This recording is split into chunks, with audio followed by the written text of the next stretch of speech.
presentation. The first one will be made by Ali Saad from TRANSVALOR. So Ali was graduated from CNF 2 years ago now?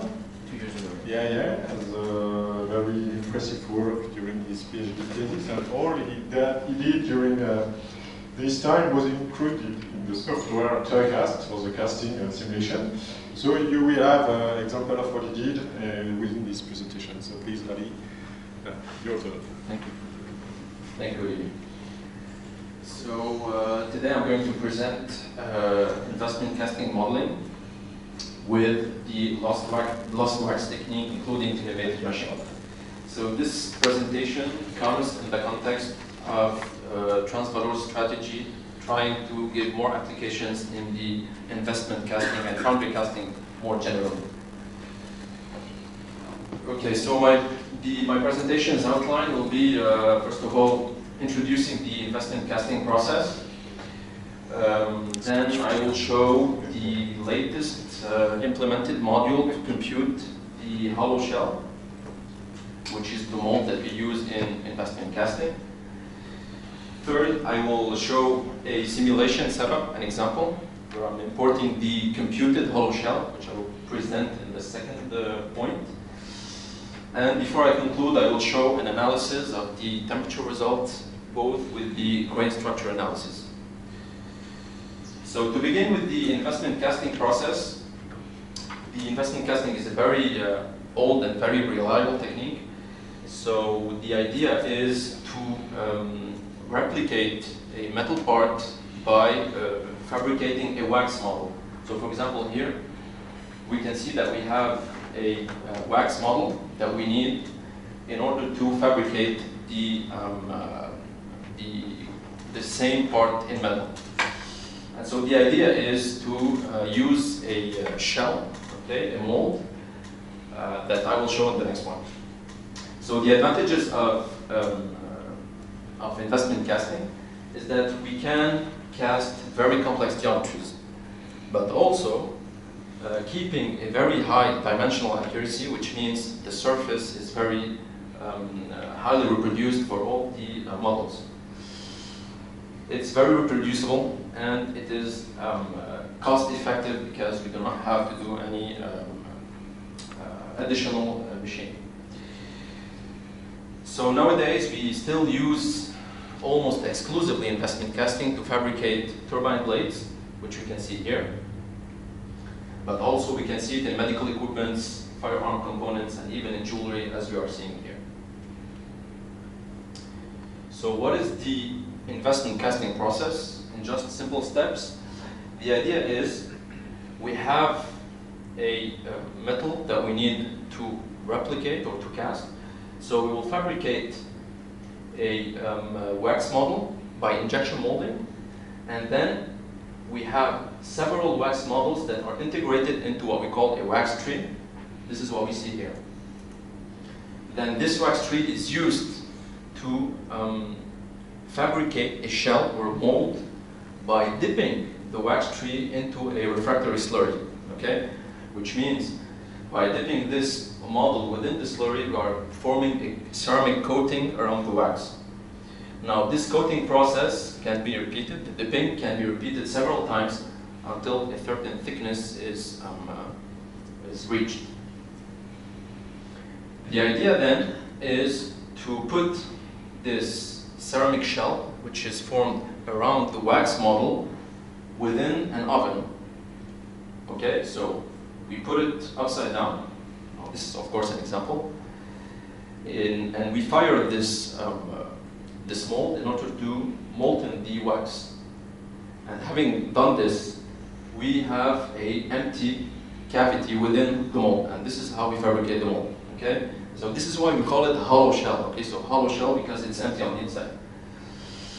And after this step, of course, we have a standard solidification, filling and solidification, and of course at the end we can shake out and take out the solidified metal. So for my next part, I will focus on the ceramic shell creation. Oh, sorry. Okay, so hollow shell generation or hollow ceramic shell is the newly implemented module in THERCAST. So I will show you what we are able to do. So first of all, I'm importing a wax tree model. Okay, so this is my wax tree. So this geometry represents a metal, right? A metal, okay? And by the way, thanks for Mr. Fabian and Nico for giving us these non-confidential geometries, because this process was, first of all, tested on turbine blade geometries, which are confidential. And so this tree is, as you see, has a circular symmetry. So to simplify things, to simplify the computation of the hollow shell, we will just take a quarter of the tree, okay, and we will work with this part. So by taking this part, I'm assuming that I have two planes of symmetry on each side. Now, what's interesting about this geometry is that it has some very sharp edges, some very important features, and some, let's say, high curvatures, as we see here, for example. We have a small edge, and we have a curved surface from here.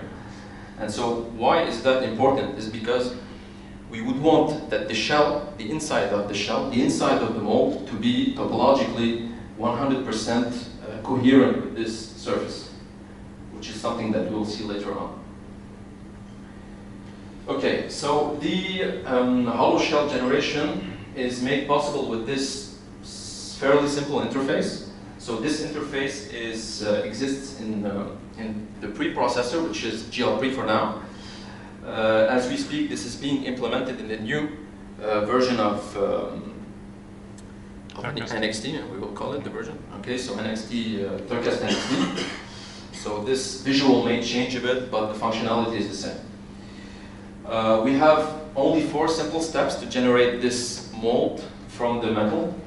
So the first step is to input the geometry. We have 2 ways to input it. So either we have an object which already contains a mesh, or the second option is to browse for a existing mesh file on the disk. So this mesh should represent the metal that we need, or from which we need to create the shell. And while we input the mesh, we should necessarily, of course, choose the thickness of this hollow shell, because when we dip once, twice, or many times, we are creating a thickness of our ceramic, and this is where we put the distance of the skin, or the thickness of the skin. So to go further, then we choose the options. I will comment later on the options. We choose a resolution of generation, and finally we choose if we desire a smoothing parameter. And that's it. Once we hit apply, it's a matter of seconds, and then we generate the shell. Okay, so what I'm showing here is 3 examples of different thicknesses. Okay, so 3 millimeters, 10, and 20. What we should know is, now maybe this is not very visible here, the interior of this shell is a void or a cavity which represents the metal that we need to cast.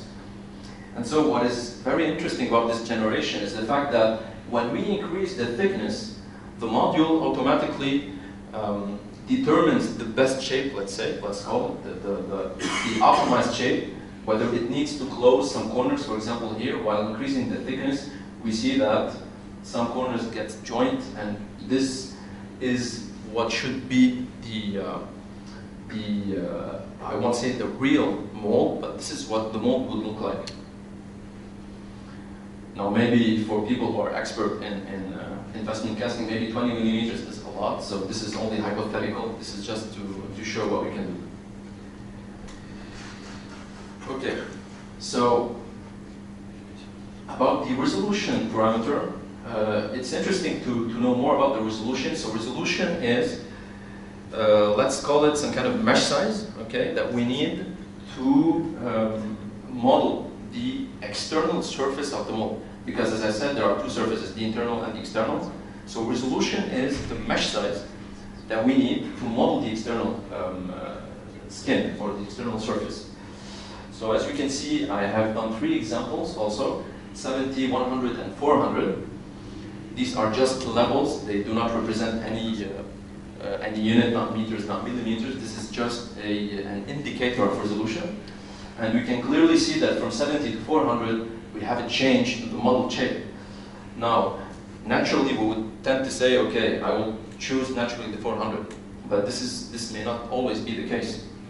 Because as we increase resolution, shape gets more precise, more and better, but this comes at the expense of the mesh that we generate. So as you can see here we have, now I didn't put the number of elements that we have.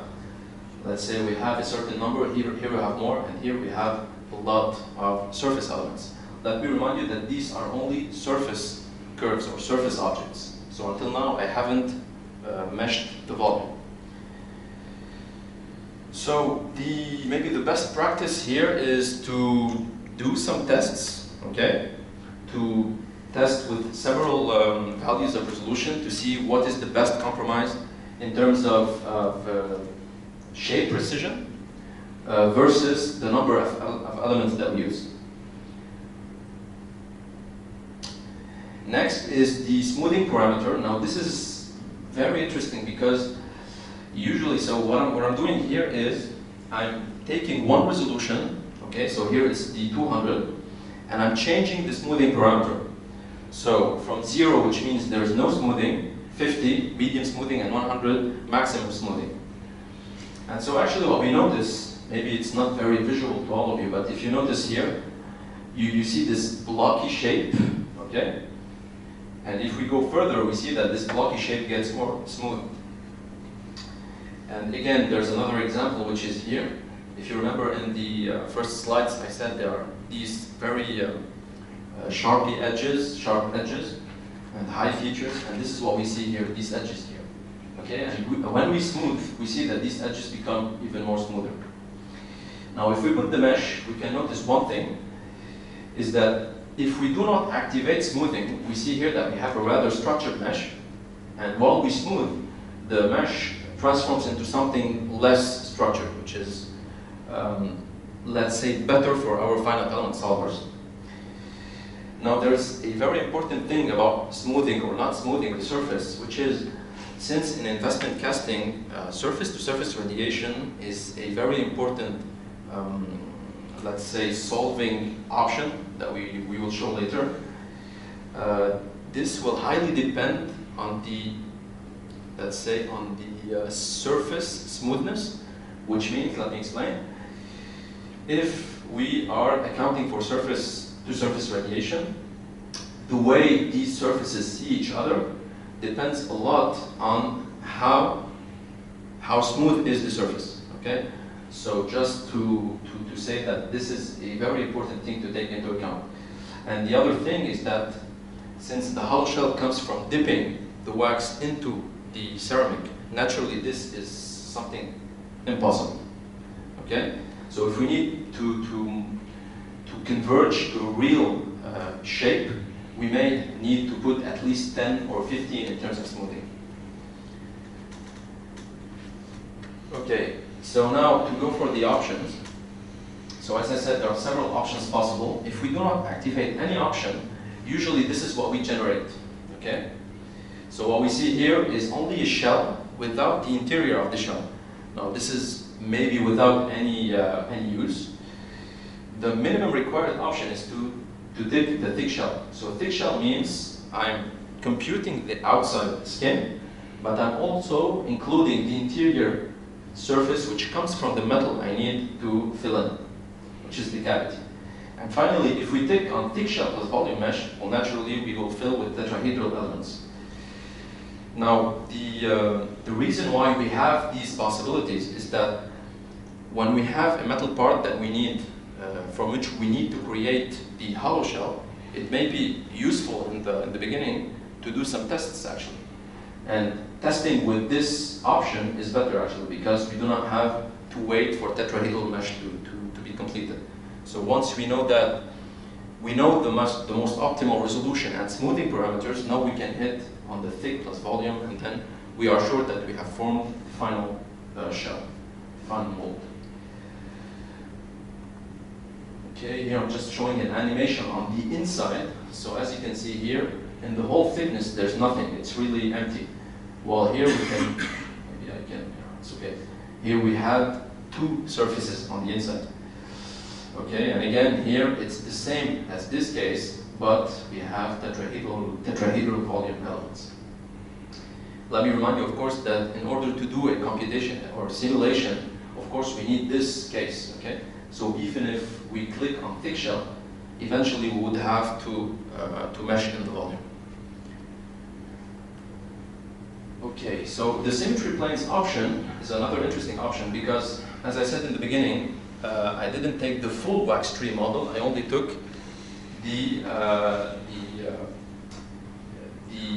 let's say the part of the symmetry, and so here this is a generated shell without taking into account the symmetry planes.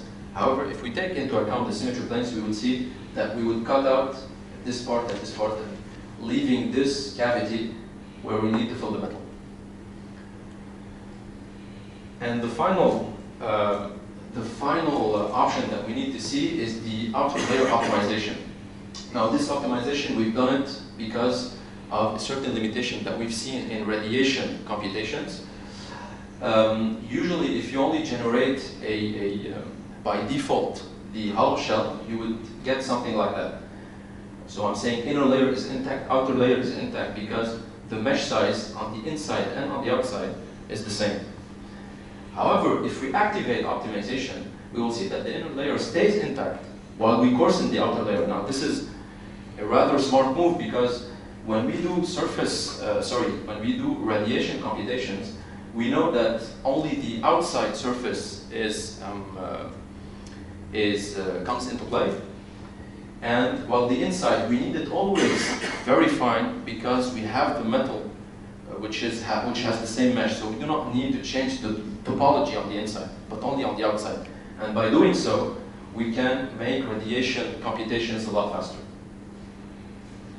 So this is another comparison. We see inside, outside without optimization. When we optimize, the inside stays the same, okay? So which means any special feature or edge is always preserved with respect to the metal, while the outside gets a bit coarser. Okay, now to go for the casting simulation setup. Now that we have generated a hollow shell, I import it in the preprocessor. It's here.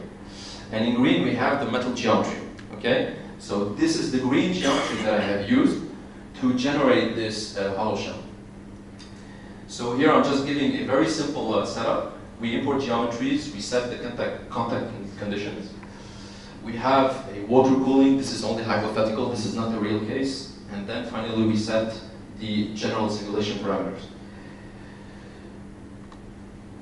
Okay, then I enable, as I said, surface-to-surface radiation, which means I will account for any radiation happening, of course, between the metal and the mold, but in this case it's not, it doesn't have any importance. The important thing is to compute or to take into account the radiation that occurs between the different parts of the mold. Okay, so for these parameters I won't comment. Tomorrow there is a presentation by my colleague THERCAST, which is in the morning, I do not know the time, but he will explain in details about this radiation computations. Then it's of course interesting to check the grain structure module in order to see what happens on the inside of the metal. How is the microstructure accounted for? So again, here I'm just defining, this is what we call the cafe model. I won't go into details. Choosing the cell size, and then I'm choosing output zones. Okay, so here I'm showing two output zones. These are two planes. I do not need more than planes to represent the microstructure because it's rather simple like this and lighter. Okay, so now that I have set up my simulation, I will see the results. So here we have 2-hour water cooling of this mold, and here we see the effect after 2 hours of the cooling and the radiation that happens. And so naturally here, the bottom layer has already cooled down while the intermediate layer or the upper layer is still heated by the basically liquid metal. I still have liquid metal here, okay? So this is just a let's say, way of seeing how radiation is being accounted for. And to the right, you can see the computed grain structure within this geometry. Now, while doing this, we had the idea of just comparing two computations with the same setup. But in the first one, I'm just removing surface-to-surface radiation, and in the second one, I'm enabling surface-to-surface radiation. And the interesting thing, by doing so, we can see the effect on the grain structure. Now, this is an indirect effect, which means what has been changed between these two simulations is, of course, the temperature field. And by doing so, we see that we have an effect on the microstructure. Okay, and then just to finish with the last point in grain structure analysis, one of the last implemented tools that we have at THERCAST is the pole figure tool. So this allows people who have the metallurgical background to analyze the texture of the metal that they get using THERCAST. So this is a rather simple interface. For now, we have implemented only 3 poles, 3 families of poles, and we can plot either in single or multiple grain mode. This is an example where I'm activating the 111 family of orientations with a given set, with a given grain actually. Okay, so this is something that I've done by hand. So this is only interesting if we need to understand a single grain, how it behaves. But of course, the most interesting thing is to activate the multiple grain mode and to load either a BTFX or another format. And here we have one of the results that I've taken actually from a turbine blade investment casting, where I'm putting the texture that we have at the level of the grain selectors. And so this is how we can see that we have a given texture of the metal. To conclude, so investment casting simulation can now be fully done in THERCAST, from mold generation to surface radiation, and finally to results analysis. We've shown that we can create the hollow shell in fairly simple steps. We can see also that surface-to-surface is crucial in investment casting, since it has an effect on the temperature results and the grain structure results. And finally, with the pole analysis, we can allow for better understanding of the cast texture. Thank you.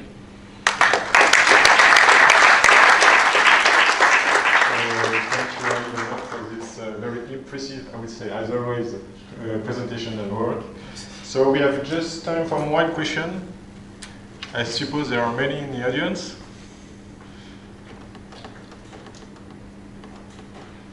Okay.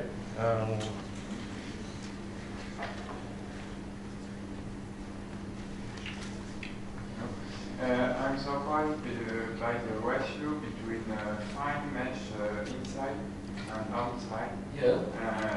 So there is no problem with this gradient of size mesh?